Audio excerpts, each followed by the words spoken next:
can't stay away from you.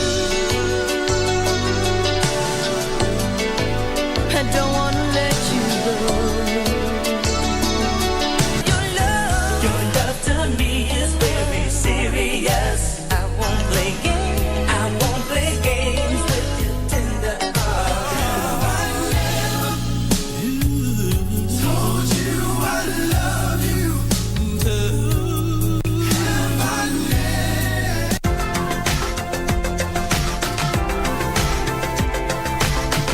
Normally when infants cry, they're crying because of distress. But in this scenario, they are moving, but they're making no noise.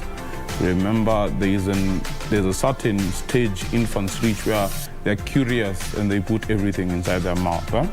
So if you see them having that kind of actions, you suspect they're choking. Face down. Face down. Okay. And you hit just between the shoulders 5 times. Now, the strength of which you use to hit is dependent on the age and the size of the baby. The rule is the bigger the baby, the harder the hit. So you hit it 5 times. 1, 2, 3, 4, 5.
This is Lunchtime News. I trust you're having a lovely Sunday so far.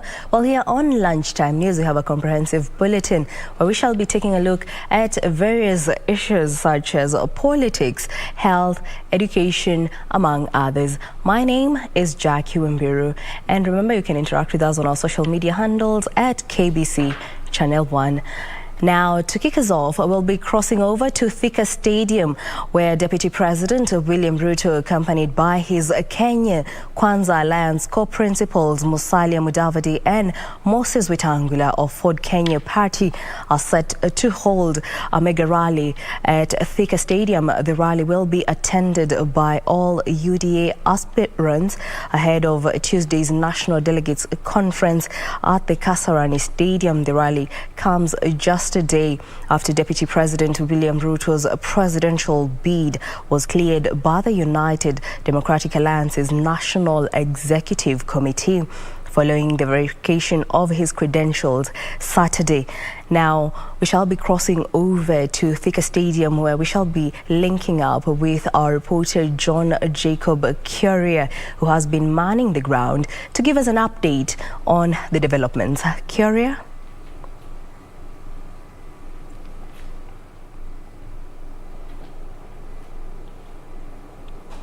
Now, Curia, if you can hear me, kindly bring us to speed on the developments.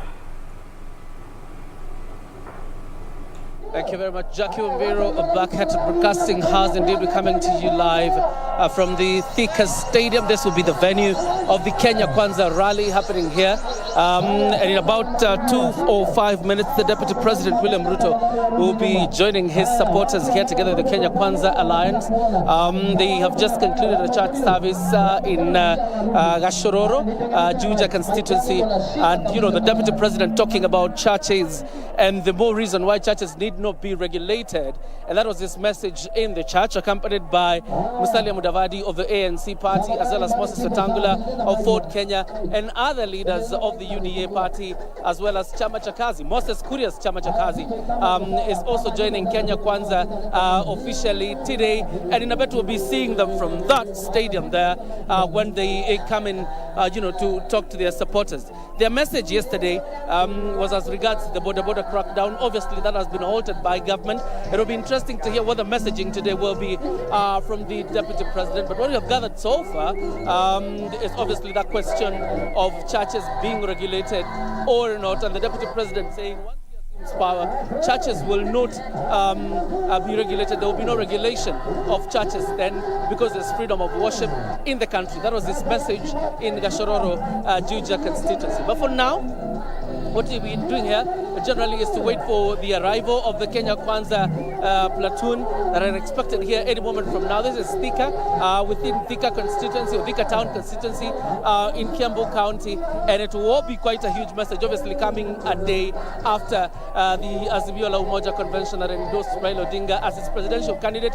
Is here where we get the Kenya Kwanza lineup? That will be the interesting question today. But for now, we take you back to you, Wambiru. We will be coming here live again once the Deputy President and his team arrive here. Jackie.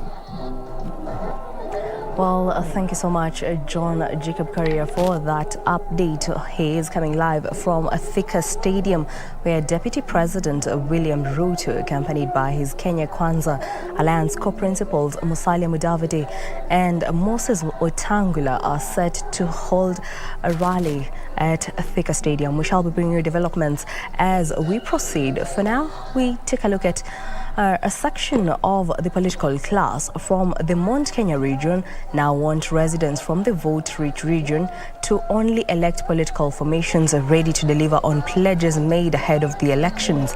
The politicians who have continued the push to have alternative parties in place say people-driven leadership is the best way to go, and parties should not be folded in favor of alliances.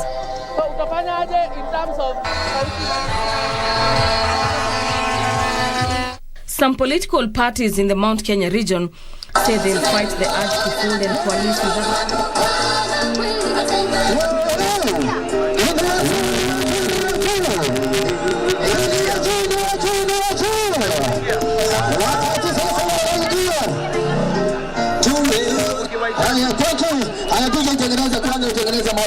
alafu jamaa kuna kitu anatusumbua. Tafadhali wewe unatusumbua.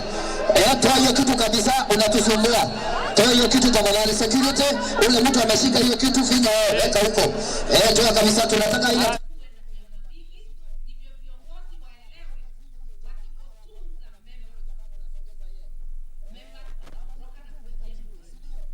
Inawezekana kufukuza umaskini kama tuko uongozi ambao uko focused na kufikiria maneno ya nchi. It is possible. Inawezekana kufukuza umaskini kama tuko uongozi ambao uko focused na kufikiria maneno ya nchi. It is possible. The Jubilee Party has lined up serious campaign rallies in the Mount Kenya region, which will be used to popularize Raila Odinga's candidacy and re-energize the party's presence in the grassroots. A number of leaders, among them Kirinyaga woman Representative Purity Ngirishi, recently defected from Jubilee and will be seeking the gubernatorial seat on an independent ticket. Meanwhile, Ford Kenya Party leader Moses Wetangula says there's no need for leaders to impose themselves on Kenyans. Wetangula and his ally believe that Raila Odinga is being imposed on Kenyans by the powers that be. Kwa serikali ya Uhuru Kenyatta, Kakamega, Bungoma, Busia, Vihiga, mna waziri yeyote? Hakuna hata mmoja. Na vile tunaenda, tunajua where we are going, there is much better for us, na tutawaletea mambo mazuri. So Wakenya mchanuke, mchakue yule mtu mnataka kwa hiari yenu, kwa mafikirio yenu, because that is going to be your president.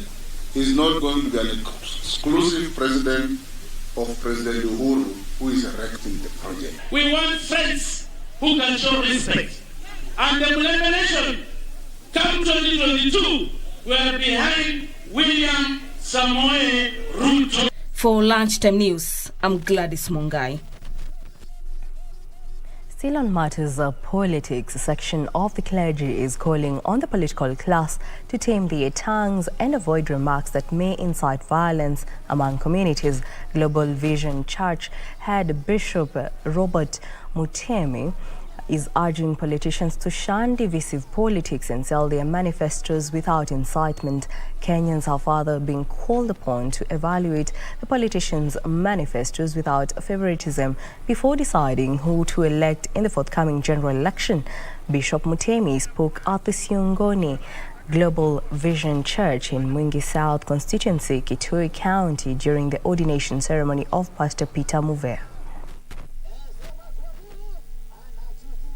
Inakuaje mtu ambaye anataka kibarua kwako anaweza kukufanya wewe ungongane na jirani yako? Hiyo ni kutoelewa. Hawa watu ni watu watafutao kazi, wanatafuta ajira, na kwa hivyo wanapokuja kwako wanastahili kuongea na wewe kwa unyenyekevu, tena kwa siasa ambazo mlikuwa mnafanya za matushi, za siasa za kuharibiana sifa, siasa za kukasifu. Hizo ni siasa zilizopitwa na wakati.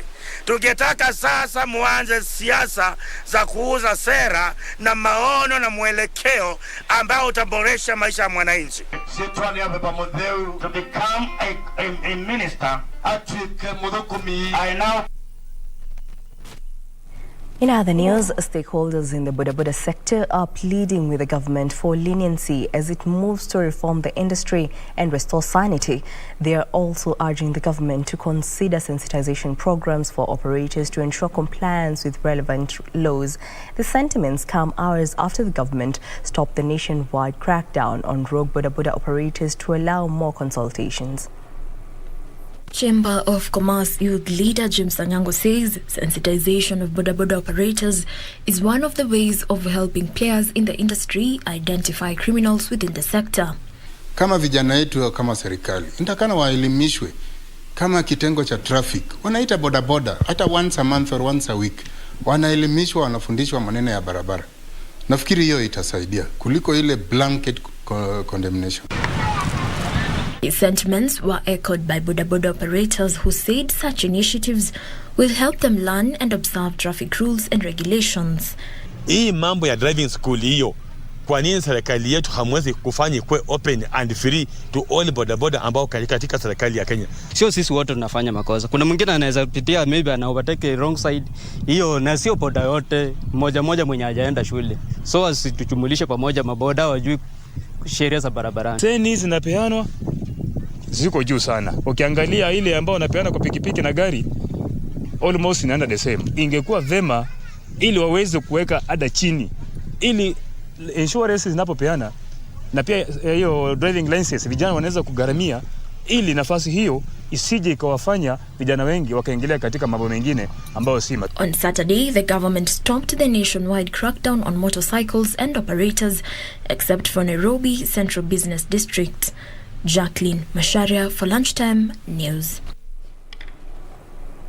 Parents of Kinyango Primary School in Dandora area of Nairobi County have decried what they have termed as mismanagement of the school and graft. The aggrieved parents say the situation is threatening the academic future of pupils from underprivileged families and are calling on the government to intervene. Trouble is brewing at Kinyango Primary School in Nairobi's Dandora area. Parents at the institution held protests, seeking the removal of 5 directors whom they accuse of misappropriating school funds. Na tunasikia uchungu sana watu watano kutaka kuangusha shule yetu ya community. Na hii shule ni ya wazazi, sio ya mtu binafsi. Na mtu anaingilia shule yetu, sibuliona amebadilisha jina ya shule kutoka kwa community mpaka personal property. Lazima tu protect shule, ni kweli? Wale watu ambao ni wafisadi tunasema waende nyumbani. Wenye waliambiwa wa step aside wakakuja wakaanza kufuta walimu wengine kama head teacher wetu mwenye tulikuwa tumejua alikuwa anapeleka shule vizuri, watoto walikuwa wanapita. The parents lamenting that donors have threatened to withdraw their support, a situation they fear will affect academic progress of hundreds of underprivileged children at the school. Ule dona amesimamisha misaada yote, na ikiendelea jinsi ambavyo ilivyo sasa, tuna uhakika ya kwamba hii shule yetu bila msaada wa ule mfadhili hakuna kitu ambacho tunaweza kukifanya. Manake vile nimesema ya kwamba huwa watoto hapa wanarishwa, huwa wanapata masomo bila malipo yoyote. Education yote department igirie kati itusaidie. Hii shule yetu ikisemekana imeisha saa hii, watoto wetu wote wataenda kuwa chokora, wengine wataenda kuwa waizi. Utapata mtoto wako na miaka 8 lakini amejua kuiba. Nasio Kware, Lunchtime News. Soin Sigowet Constituency Member of Parliament Kipsengeret Koros is on the spot over delayed disbursement of the National Government Constituency Development Fund bursaries. Residents are accusing the legislator of playing politics with the kitty, claiming he wants to give scholarships to college students only because of their eligibility to vote.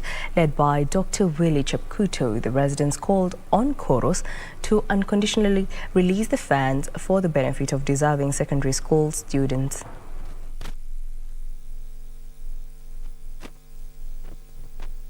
So many students, parents and schools have had to agonize due to zero balance fees requirement.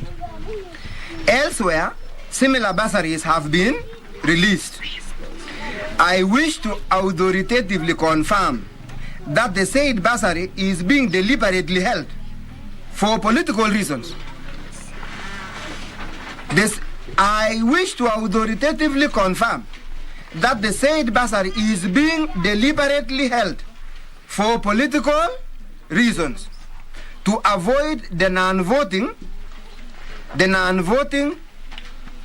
high schoolers and to be released in lump sum to the voting college and university students on the eve of UDA primaries. Well, that report brings us to our first break here on Lunchtime News. Don't go too far, we still have more news coming up.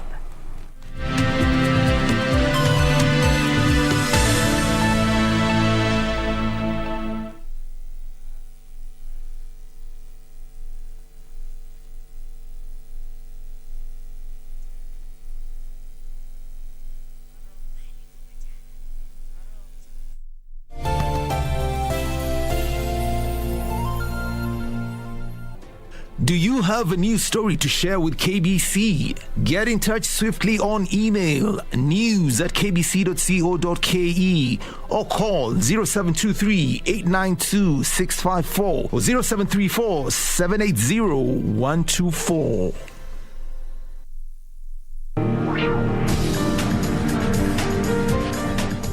Experience a new history and setting of new records in Stark Arena from the 18th to 20th of March 2022 at the World Athletics Indoor Championships. Pretty tight out of the blocks, and Coleman now moving away. Christian Coleman challenged late there by Bromell. More than 1,000 of the world's best athletes will compete for 96 medals across 24 finals during the 3 days of competition in Belgrade, Serbia.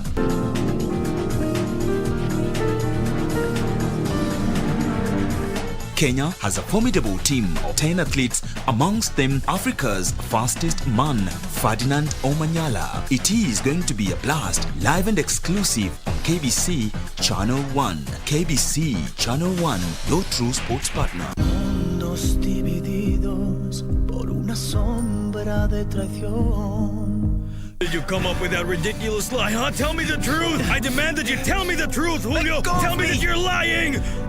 Something terrible happened. What's wrong, Eduardo? You're going to tell me you killed Eduardo Molinaire's daughter by mistake without even getting hold of Vallarino? There's been an accident and she died. What? What? You made a fool of me and you abused my friendship. I swear I didn't know what Rogelio was going to do.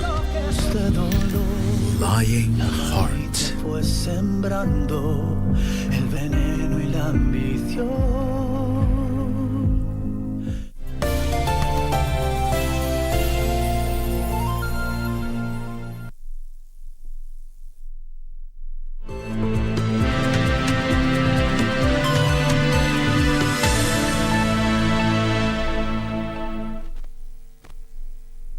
Welcome back. Now let's proceed. Hundreds of residents of Ngewa Ward in Githunguri constituency in Kiambu County are set to benefit from a water piping project funded by the National Government Constituency Development Fund in collaboration with the national government. Residents have lauded their Member of Parliament, Gabriel Kago, for initiating the project. They say the area has been without a stable source of water for over 30 years. Residents are also planning to launch a self-help group to facilitate maintenance of the water project. Hapa Kiruga ukienda na mtungi unasota mtungi moja. Ukisukuma hii kisukumo ya kutoa maji kule chini ni kutoa ndoo moja tu, unawacha hiyo ingine, unasema kesho nitatafuta njia ingine ya kupata maji. Sasa tumefurahi sana kwa maana waledia Kago waledia alituletea maji nyumbani. Ebu ona ukifuruta maji from 110 foot. Sasa nianze kufuruta naenda 60. Nikifuruta 5 nimechoka. Siwezi lima hata boga, siwezi lima hata nini. Tumelia. We have done about 2 kilometers. The rest, the self-help group will be able to buy pipes and connect water to every person in the village.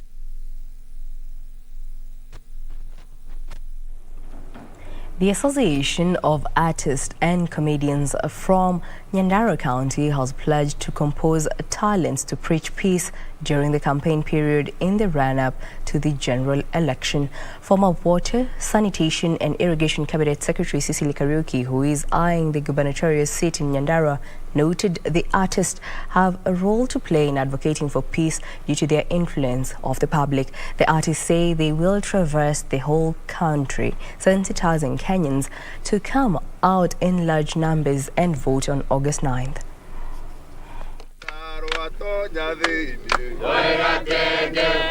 Tatunga kwa sababu muziki message hufika haraka sana. Kwa hivyo tumeshikana sisi wote wasanii wa Nyandarua na tutaendelea.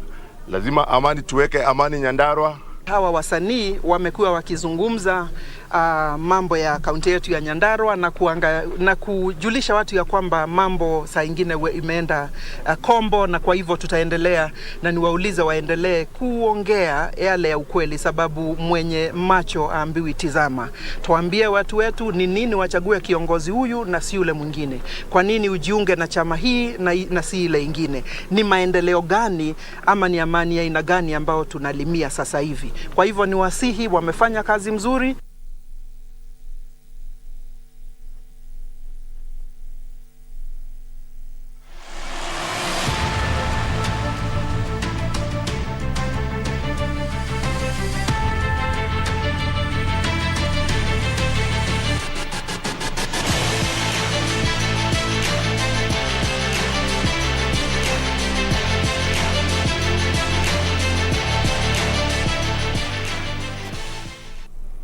Now in the sports arena, national men's volleyball team left attacker Dennis Omolo has joined Majay Sports Club of Oman.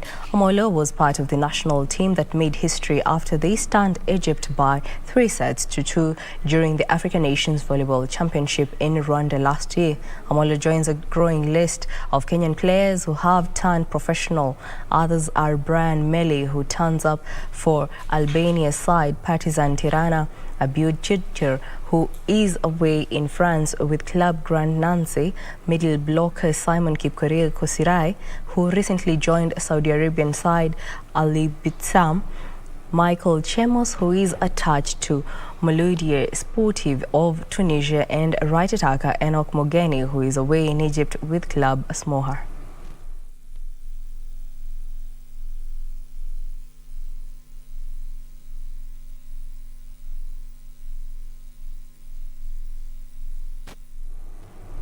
Kenya's defending national CrossFit champion Collins Monday has maintained his lead in the national leaderboard. Monday, a representative athlete of the First Power CrossFit, is battling neck and neck with Emmanuel Mavala of 48 Shred for the 2022 national CrossFit title. Monday progressed all the way to the game's semi-finals last year and now awaits the result of the third and final open event. He hopes to progress to this year's quarterfinals beginning on March 24th.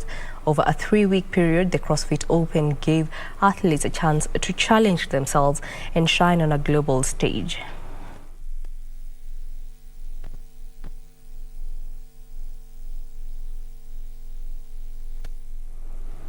Mombasa lawyer Divina Ongaki posted 46 table Ford points to emerge the overall winner of the 2022 charity golf tournament played at the Par 71 Nyali Golf and Country Club course in Mombasa County.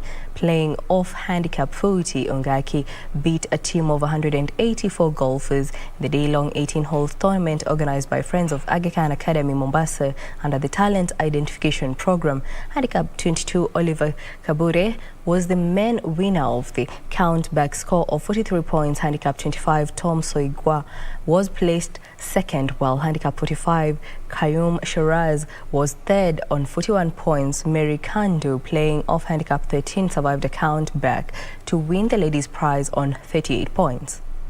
Program is to help us to give high quality education to young people from the coastal region who cannot afford excellent education, and the program finances their studies for 7 years and gives them access to high quality universities when they graduate from the academy.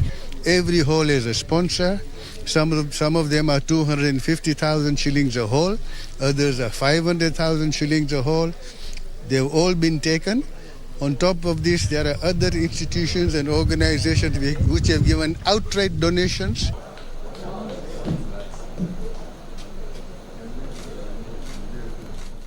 Cristiano Ronaldo says there is no limits for Manchester United after his hat-trick helped them beat